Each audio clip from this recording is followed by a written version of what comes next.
오늘 이 새벽에 주시는 하나님 말씀은 디모데전서 3장 14절에서 16절까지 말씀입니다. 제가 봉독해 드리겠습니다. 내가 속히 내게 가기를 바라나 이것을 내게 쓰는 것은 만일 내가 지체하면 너로 하여금 하나님의 집에서 어떻게 행하여야 할지를 알게 하려 함이니 이 집은 살아계신 하나님의 교회요 진리의 기둥과 터니라. 크도다 경건의 비밀이여 그렇지 않다 하느니 없도다. 그는 육신으로 나타난 바 되시고 영으로 의롭다 하심을 받으시고 천사들에게 보이시고 만국에서 전파되시고 세상에서 믿음 바 되시고 영광 가운데서 올려지셨느니라. 아멘. 성경적 교회관이란 제목으로 생명의 말씀을 드립니다. 하나님께서 세우신 두 기관은 가정과 교회입니다.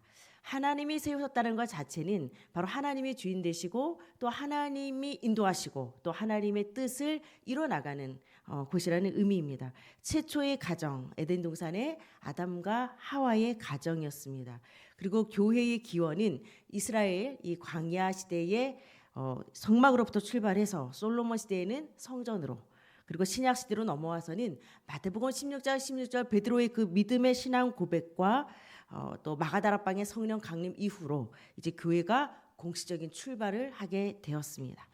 그러나 창세기 3장 아담과 하와의 그 첫 가정을 또 공격했던 사단은 오늘날 마찬가지로 가정과 교회를 아주 집중 공격하고 있습니다.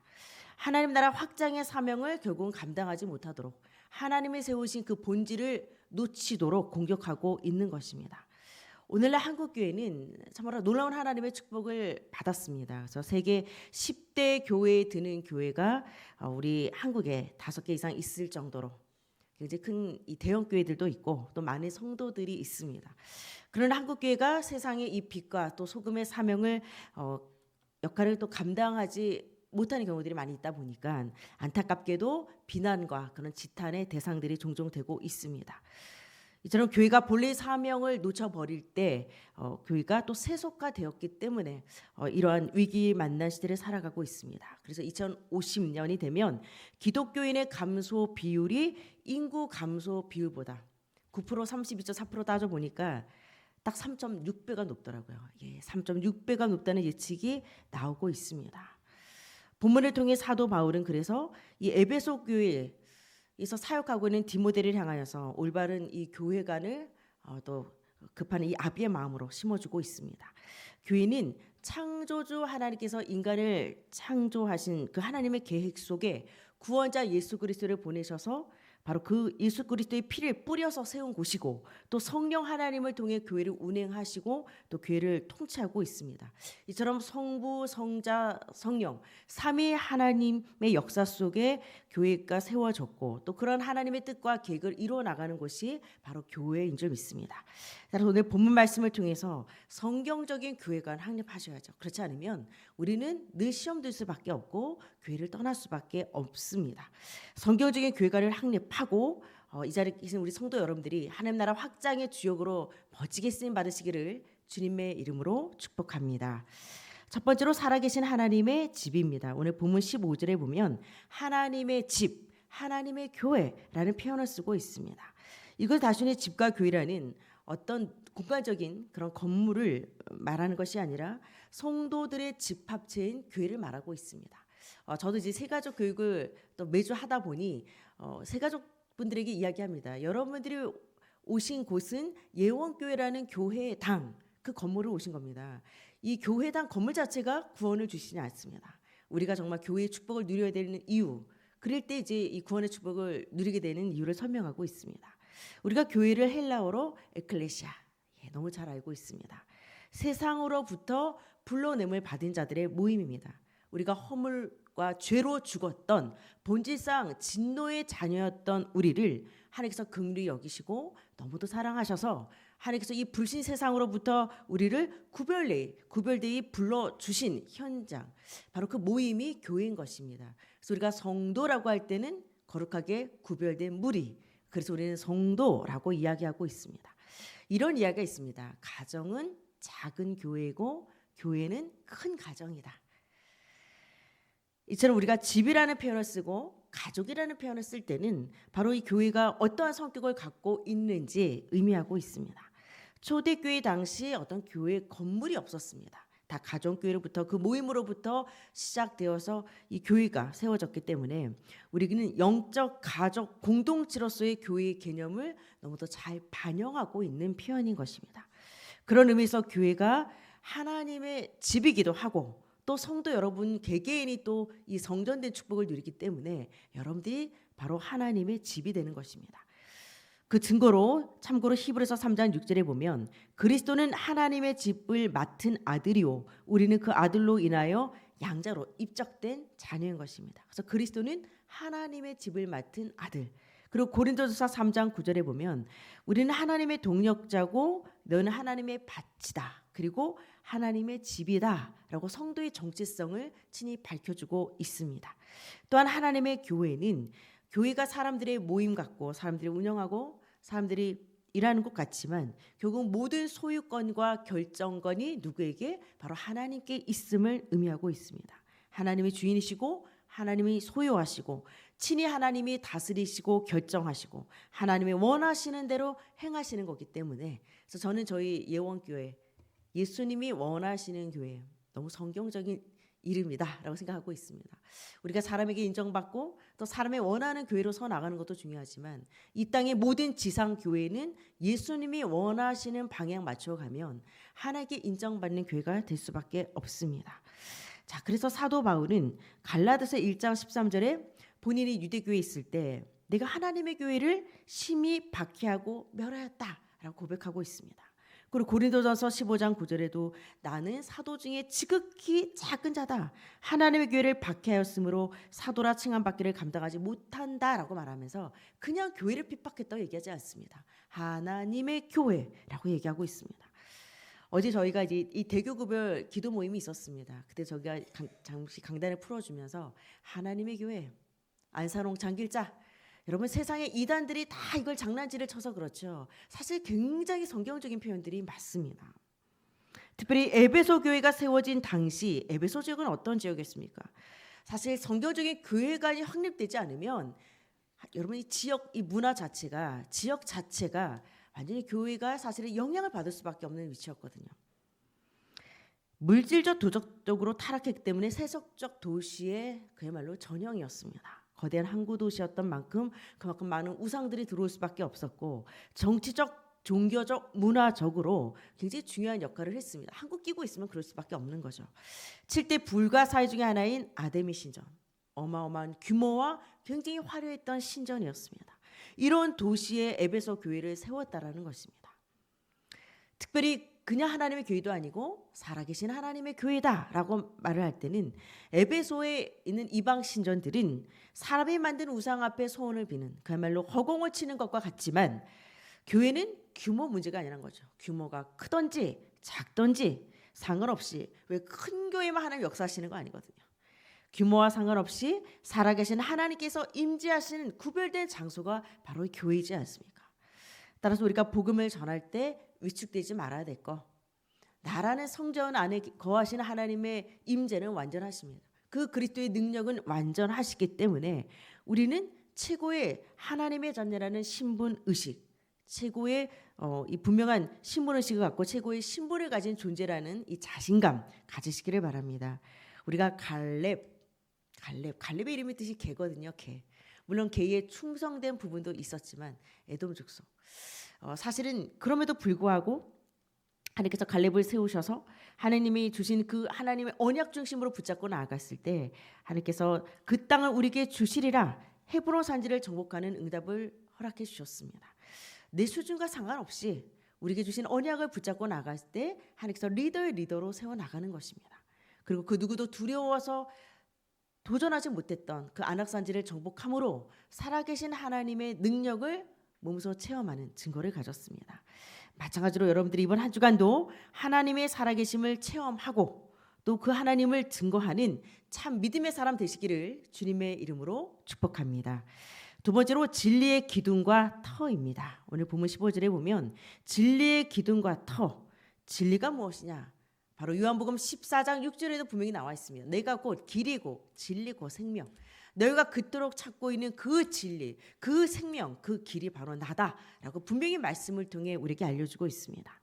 진리 대신 예수 그리스도가 교회의 터가 되고 기둥이 된다면 그 교회는 견고히 서 나갈 수밖에 없는 것입니다. 그리고 우리가 성경적인 교회관이 뭐야? 라고 얘기할 때 바로 진리 대신 그리스도가 기둥이 되고 터가 될 때 나라는 개인의 성전도 든든히 서 나갈 수 있습니다. 에베소 지역에 사실 여러분 다 무너져도 그 터랑 기둥은 남아있지 않습니까? 우리가 있는 고대 그 유적지를 봐도 마찬가지로 그 당시에 거대한 돌기둥으로 세워진 도서관 신전이 있었기 때문에 이런 사도 바울의 표현이 에베소 교회 성도들에게는 전혀 낯설지 않았을 것입니다. 집이 잘 세워지려면 기둥과 터, 바로 그 기초가 튼튼해야 그 건물이 견고한 것처럼 교회가 견고하게 서기 위해서는 그 터와 그 기둥이 무엇이냐는 것이 굉장히 중요합니다. 그리스도의 진리 가운데 든든히 서 있어야 된다는 것입니다. 시대 여러분 다 바뀌고 있습니다. 오늘의 이 지식들이요, 정보들이 내일은 새로운 정보들과 신지식들이 쏟아지고 있습니다. 세상의 가치와 윤리와 도덕과 정보도 계속해서 변화되지만 영원한 진리 대신 예수 그리스도, 이 복음은 예나 지금이나 절대 변함이 없는 것입니다. 그래서 우리가 진리 대신 그리스도가 터가 되어지고 기둥이 되어지고, 또 고린도전서 3장 10절에서 11절에도 그 터, 그리스도의 터 위에 우리가 신앙의 집을 지어 나가는 것입니다. 말씀을 묵상하면서 여러분, 우리가 짝퉁 상품을 샀으면 사실 진짜인 줄 알고 샀는데 짝퉁이에요. 그럼 돈을 날린 거잖아요. 우리가 돈을 좀 잃어버리는 정도지만 거짓된 진리에 속는 것은 내가 구원을 받느냐 구원을 받지 못하느냐, 천국이냐 지옥이냐, 사실 나의 영혼의 문제가 걸려있는 부분이기 때문에 이거는 사실은 돈의 물질적인 차원을 넘어선 것입니다. 그렇다면 마귀가 어느 부분을 공격하겠습니까? 가장 치명적인 부분, 진리를 왜곡시켜 버리는 것입니다. 그래서 우리가 진리를 잘못된 진리 때문에 잘못된 길로 갈 수밖에 없게끔 그렇게 우리를 속이는 것입니다. 그러니까 하나님 말씀 갖고 이 선악과 언약을 선악과 범죄로 변질시켜 버리지 않습니까? 교회는 사회 조직이나 기관이나 정치 단체나 문화 단체가 아니라 진리의 기둥과 터 위에 서 있는 구별된 장소입니다. 그리고 하나님께서 이 참된 복음을 교회에 맡기신 것입니다. 교회는 그리스도의 성육신의 연장이다 라고 어제 목사님께서 말씀하신 것처럼 교회 안에서 진리가 계속해서 선포되어야 되고, 또한 성도들은 교회 밖으로 나가 이 진리를 바로 세상 사람들을 향하여서 이 진리를 담대하게 선포해야 하는 것입니다. 그래서 사도 바울은 갈라디아서 1장 10절에 내가 사람들에게 좋게 하랴, 하나님께 좋게 하랴, 사람들에게 기쁨을 구하랴, 내가 지금까지 사람들의 기쁨을 구하였다면 내가 그리스도의 종이 아니다라고 얘기했습니다. 우리가 영적인 자존심 또 영적인 자신감을 갖고 이 진리의 복음을 선포해야 될 이유가 분명히 나와 있습니다. 예수님이 진리의 터가 되신다는 것은 우리는 이제 그 터 위에 신앙의 집을 짓고 살아가는 사람들입니다. 그래서 마태복음 7장 24절에도 그 집을 반석 위에 지은 자는 지혜로운 사람 같다라고 했습니다. 그리고 마태복음 16장 18절에도 이 반석 위에 내 교회를 세운다고 약속하셨거든요. 그리고 음부의 권세가 이기지 못한다라고 이야기하고 있습니다. 우리의 노력으로, 우리의 선행으로 우리가 하나님의 자녀가 되었다면 어느 순간 우리는 무너지는 시간표가 분명히 있을 겁니다. 그러나 우리의 터는 예수 그리스도의 진리, 이 복음 위에 우리 신앙의 집을 지었고 우리 인생이 이 반석 위에 새롭게 시작되었기 때문에 결코 우리는 문제 사건은 직면하지만 우리의 인생은 사실 흔들림 없이 문제가 와도 다시 재건하는 응답을 누려나가게 되는 것입니다. 그리고 누구도 하나님의 자녀된 신분 무너뜨릴 수 없습니다. 그냥 조금 문제를 겪고 있는, 아직은 미결의 문제 속에 있지만 우리는 보장된 미래를 갖고 가는 하나님의 자녀입니다. 그리스도가 터가 되고 기둥이 되지 않을 때 이제 그때가 문제가 되는 거거든요. 터가 되지 않고 기둥이 되지 않을 때 그때 교회가 흔들리고 문제가 되는 것입니다. 여러분들은 교회에 대해서 주인 노릇이 아닌 주인 의식을 가지고 또 영적 섬김의 삶을 살아나가시기를 바랍니다. 그렇다면 오늘 본문 16절 굉장히 중요한 여러분 핵심 성경 구절입니다. 경건의 비밀, 바로 예수 그리스도를 의미하고 있습니다. 참고로 비밀, 바로 골로새서 1장 27절 하반절에도 이 비밀은 너희 안에 계신 그리스도다라고 말씀하고 있고, 골로새서 2장 2절에도 하나님의 비밀인 그리스도를 말씀하고 있습니다. 세상의 비밀은 남이 몰라야 되고요, 자기만 알고 있는 것을 말합니다. 그러나 경건의 비밀은 지금까지는 감추어졌던 것이 예수님의 성육신 사건 이후로 이제 하나님께서 계시하셔서 친히 뚜껑을 열어서 그 안의 것을 다 보여주는 것이 계시라는 원어적인 의미입니다. 우리에게 그 비밀을 밝히 드러내서 우리에게 친히 그 비밀을 다 보여주신 겁니다. 그래도 깨닫는 자는 깨닫지만 깨닫지 못하는 자는 깨닫지 못하거든요. 지금도 그리스도의 복음을 말해도 알아듣지 못하는 분은 알아듣지 못하는 겁니다. 경건의 비밀, 오늘 본문 이 16절을 통하여서 6가지로 설명하고 있습니다. 육신으로 나타난 바 되신 겁니다. 성육신 사건, 그리고 영으로 의롭다 하심을 입었다는 것은 부활 사건을 의미하고 있습니다. 천사들에게 보이셨고 만국에 그 예수가 전파되었고, 그로 말미암아 세상에서 전파됐기 때문에 이제 믿음 바 되었고, 마지막으로 영광 가운데 올리우심을 받았다는 것은 승천을 의미하고 있습니다. 그리스도의 성육신과 부활하심과 승천, 모든 사역이 여기에 다 포함되어 있습니다. 그래서 여러분들이 로마서 1장 3절에서 4절도 바로 그리스도의 나심부터 죽으심 부활이 다 들어가 있습니다. 그의 아들에 관하여 말하면 육신으로는 다윗의 혈통에서 나섰고 성결의 영으로는 죽은 자 가운데서 부활하사 능력으로 하나님의 아들로 선포되셨으니 곧 우리 주 예수 그리스도시니라. 이 한 구절에 바로 예수님의 모든 일대기 사역이 다 포함되어 있습니다. 이번 주 디모데서 여러분께서 3장 16절 말씀과 로마서 1장 3절에서 4절 함께 묵상해 보시기 바랍니다. 특별히 본문 16절은 예수 그리스도에 대한 사도 바울의 믿음의 고백이기도 했고, 이것이 그대로 초대교회에 전승되어져서 찬송가가 됐습니다. 빌립보서 2장 5절에서 11절, 또 골로새서 1장 27절과 함께 초대교회 성도들에게서 가장 신약의 대표적인 찬송시로 불려지고 있습니다. 사도 바울의 믿음의 고백이 이제는 그대로 그 믿음이 흘러내려가서 초대교회의 찬송가가 된 것입니다. 여러분 역시 이 드러난 이 경건의 비밀을 전하고 자랑하는 것이 또 우리 예원교회의 사명이고 성전된 또 우리의 사명인 줄 믿습니다. 6월 15일 새생명 초청 예배를 앞두고 있습니다. 이걸 통해서 경건의 비밀을 밝히는 또 새로운 시작과 회복이 있으시기를 주님의 이름으로 축복합니다. 결론입니다. 교회 성장 컨설팅 전문가인 톰 레이너 목사 책이 있습니다. 죽은 교회를 부검하다, 살아나는 교회를 회부하다. 죽어가는 교회의 문제점을 분석해야 되겠죠. 또 살아나는 부흥하는 교회의 사례도 분석해서 그 회복의 사례를 제시하고 있는 겁니다. 이 저자는 미국만 해도 해마다 10만 개의 교회가 죽음을 향해 가고 있다, 이제 문을 닫고 있다라는 거죠. 그러면서 죽은 교회가 되지 않기 위해서는 끊임없이 변화해야 된다라는 것을 강조하고 있습니다. 여러분 계시록 3장 1절에 보면 4대 교회가 나옵니다. 예수님께서 이 교회를 향하여서 내가 내 행위를 아노니 내가 살았다 하는 이름은 가졌으나 죽은 자로다. 살았다 하는 이름은 가졌으나 죽은 자라는 거죠. 이처럼 같은 교회이지만 같지 않다는 겁니다. 영적으로 죽은 교회가 있고 바로 그리스도의 진리의 본질을 놓친 교회들이 있다는 것입니다. 복음의 진리를 선포하지 않으면 죽은 교회. 그렇다면 우리 나라의 성전 과연 살아있는 교회냐 죽어있는 교회냐. 우리가 날마다 변화에 대한 도전이 없다면, 그리고 성령의 역사를 체험하지 않는다면 이것은 반드시 갱신과 도전이 필요한 시간표가 될 것입니다. 여러분들이 예수 그리스도의 복음이 무엇보다도 여러분들의 신앙의 집에 가장 든든한 기초석이 되어지고 또 기둥이 되어지시기를 바랍니다. 그래서 이번 한 주간도 현장 변화의 주도자로 또 생명적 역동의 주역으로 서 나가시기를 주님의 이름으로 축복합니다.